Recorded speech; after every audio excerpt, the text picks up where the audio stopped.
Hello everyone. Today we're going to talk about American sport drama called The Blind Side from 2009.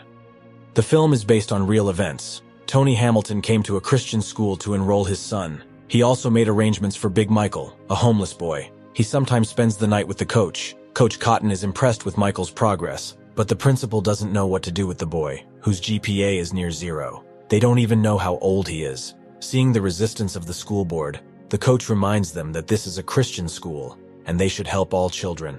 Big Michael came to the new school for the first time, wearing torn sneakers and worn-out clothes. Mrs. Boswell gives the students test sheets to check their knowledge, and Michael does not even try to answer the questions. Tony Hamilton's wife scolds her husband because Michael always stays at their house and eats all the food. She doesn't want to put up with it anymore. The movie shows us a school volleyball game. Lee Tuohy and her family are cheering for their daughter Collins. Her husband Sean noticed a healthy black boy picking up the leftover popcorn after the game.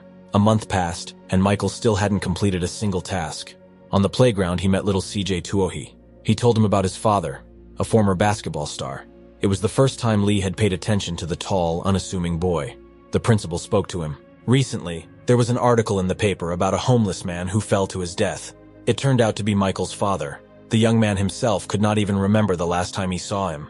Michael went to the laundry room to wash his only spare t-shirt. He opened the textbook Mrs. Boswell had given him. By the time he took the next test, he had already received a satisfactory grade.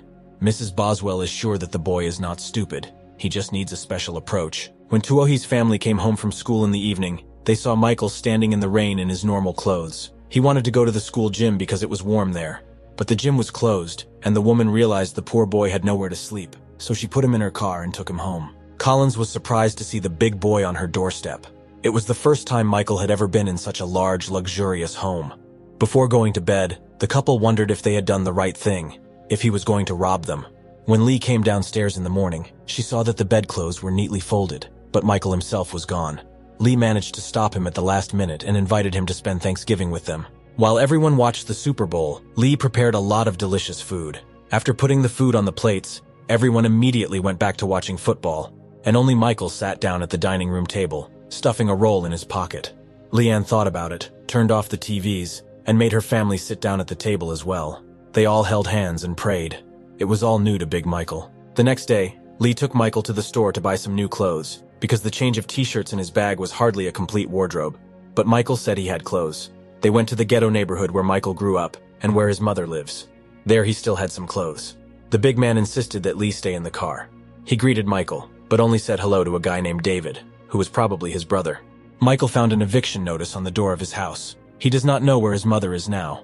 Upset, the boy went back to the car and lied that his mother had just moved. They then went to a local clothing store for large and tall people. The selection there was poor, and Lee let Michael choose what he liked. It turned out that he liked clothes with bright stripes. The woman is thinking of setting up a bedroom for Michael with appropriate furniture, since he has already broken her $10,000 sofa. The school administered an aptitude test. The results showed that Michael's learning ability was only 5%, but in the category of protective instinct, he scored 98%. Lee shows Michael his new room. He is very grateful because he has never had a bed of his own. To hide her tears, a sobbing Lee locks herself in another room. Today is a special day. The family is celebrating at an expensive restaurant because Michael's grades have improved, and he can now participate in the soccer qualifiers. The boy recognized one of the restaurant workers and gave him a big hug. It was Marcus. He is Michael's brother, but Michael doesn't even know where he lives. The last time he saw him was when he was very young. Today, for the first time in his life, the 17-year-old was read a bedtime story. Lee admits that by taking Michael in, she not only made his life happier, but her own as well. The following Christmas, the family made a holiday photo card with the new family member, even though some relatives had questions. Lee's wealthy friends called Michael King Kong, chalked up her good deed to white guilt, and wondered if their daughter felt safe living under the same roof as a tall black man. Lee embarrassed her friends and left them. She found out that all kinds of nasty things were being said about Michael at school. Over time, Colin's attitude toward the good-natured giant improved. In the library, she left her friends and sat at the table with Michael. Michael has come to his first soccer practice, but there is a problem. He knows nothing about the sport and does everything wrong. He is more interested in the balls flying in the sky than in the game. Unlike other foster kids who take out their anger on the field, Michael is a good-natured guy who wouldn't hurt a fly. CJ has taken it upon himself to coach him. Everyone in Tuohy's family is an athlete, so, not wanting to disappoint them, Michael started training hard. One night he asked Lee to help him get his driver's license. Not that he wanted to drive, he just wanted to have at least one document with his name on it. It turned out there was no information in the system for a person like Michael O'Hare. Then Lee thought about becoming the young man's guardian. Social services told him that Michael had been removed from his mother and other children when he was 7 years old, and the drug addict has at least 12 of them. Michael is in state custody, so her consent is not even required for guardianship. But Lee decided it would be wrong and decided to meet with Michael's mother. The woman burst into tears when she learned that the selfless visitor had taken full care of her son. Proctor is Michael's last name, but then she admitted that she had chosen it at random, that she just couldn't remember who his father was, and that her son's real name was Williams.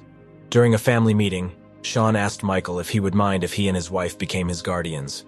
He was surprised to hear that they had already become a family. Michael finally got his driver's license and was given a car. A CJ teaches Michael to play on condiment jars. The boy asked his mother to take Michael to the store to buy a new video game. The friends had fun, but the new driver was often distracted by the road and failed to notice the truck they hit. Upset, Michael sat down on the curb. His only injury was a split lip. The policeman tells Lee that children should not be in the front seat because the airbag deploys so quickly that it breaks facial bones. But for some reason, CJ was almost unharmed, all because Michael managed to reach out and block the airbag. CJ is videotaping Michael's training so he can analyze his mistakes later. So far, the big guy is not doing very well. The coach cannot explain clearly what he wants from the player. Then Lee intervened, telling her son that the team was his family, and that he had to protect the players the same way he protected SJ from the pillow.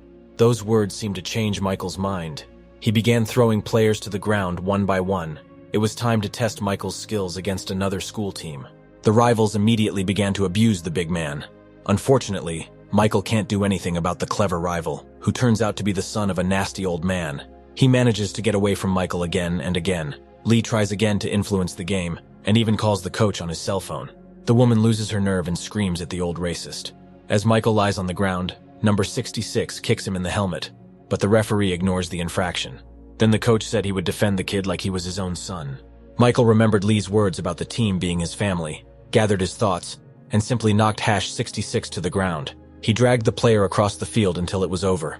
It was time for him to go home. It was a turning point in the game. Michael successfully blocked the opponent time and time again, and his team won with a crushing score. The CJ caught the best moment of the game on camera and sent it all over America. All the teams from different colleges. Absolutely all the coaches were thrilled with the skills of the unstoppable thug. They all came to the school to watch the unicorn play live. The man in the yellow cap was from Tennessee College. Leanne hated their team, so she immediately made it clear to Cotton that he should turn him down. Michael was up against another player, and he knocked him down without even realizing it. The coaches immediately grabbed their cell phones. It seemed that Michael had a great athletic future ahead of him, but it turned out that his GPA had to be at least 2.5 to get into college, and to do that he had to pass all of his other exams with high marks. So it was decided to hire a tutor. The tutor assures the student that he will help him. The most important thing is to believe in yourself. A coach from one of the colleges came to Tuohi's house. The whole family met him. At that time, they did not know that they would have to receive such guests every day, and that everyone would try to lure the promising athlete to their college. The constant meetings made Michael tired, because he also had to study hard. The season ended, and Michael led his team to the private school championship. Lee wants Michael to go to Ole Miss College, so she tells the coach how to get him in. However, the student is leaning towards choosing Tennessee, which the woman hates with all her heart. So she persuaded Miss Sue to lie to Michael about the FBI still burying bodies under Tennessee football fields. This affected the impressionable boy, and he chose Ole Miss. At the graduation party, Lee told her husband that Michael had earned the required 2.5 GPA and could now safely enter the college of his choice. But he still had one more test to pass. A staff member from the student athletic organization called him in for an interview.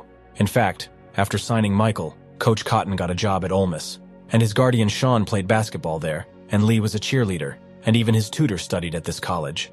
In fact, his guardians are recruiters, which means that other recruiters can start doing the same thing, which is to become guardians of underprivileged athletes and get them to go to their universities. All Tuohi did for him was help him get into Ole Miss and play for their soccer team. The woman instilled this idea in Michael, and he ran away in despair. The young man no longer trusts Lee. That day, Michael did not return home. Lee wondered if she had pushed him too hard, thinking primarily of her own desires. Big Mike came to the ghetto to see his mother. A government official lured him to a brothel, claiming that his mother needed to come here for a dose. His brother David dropped out of school and joined the gang. The gangster started making dirty jokes about Lee and her daughter. Michael wanted to leave, but the authority figure threatened him with a gun. But the big man was not afraid. He scattered the bandits in all directions, punching them in the face and breaking furniture. Michael remembered being taken from his family when he was 7 years old. He didn't want that life anymore. Lee went to the neighbor's house to see if Michael was there. The authority figure began to threaten her and her adopted son, but Lee is a member of the Rifle Association and always carries a gun in her purse, so she is not easily intimidated. Michael called. He called Lee, his mother, and asked her to pick him up from the laundry. Only now did the woman ask if Michael wanted to play football at all. She said if he liked Tennessee, he could choose that college. It was his decision. But Michael chose Ole Miss anyway because his whole family studies there, and he wants to be closer to them. His tutor will continue to help him with his studies here. The main thing is that he doesn't get too distracted by the students. Lee burst into tears again and hid in the car, but Michael asked her to come out and gave her a big hug. One day, Lee read an article about a 21-year-old boy, a talented athlete, who grew up without parents and died in a gang fight. It made her realize once again that she was doing the right thing because that could have been her son. Michael became the best player on the Ole Miss team, and with the support of his mentor, he received a college education. After graduating from college, Michael began his professional football career. If you have watched the video so far, you should know that I am happy to have viewers like you. Thank you for watching to the end. Subscribe to the channel and follow the news. Klontsak Recapped was with you. See you soon.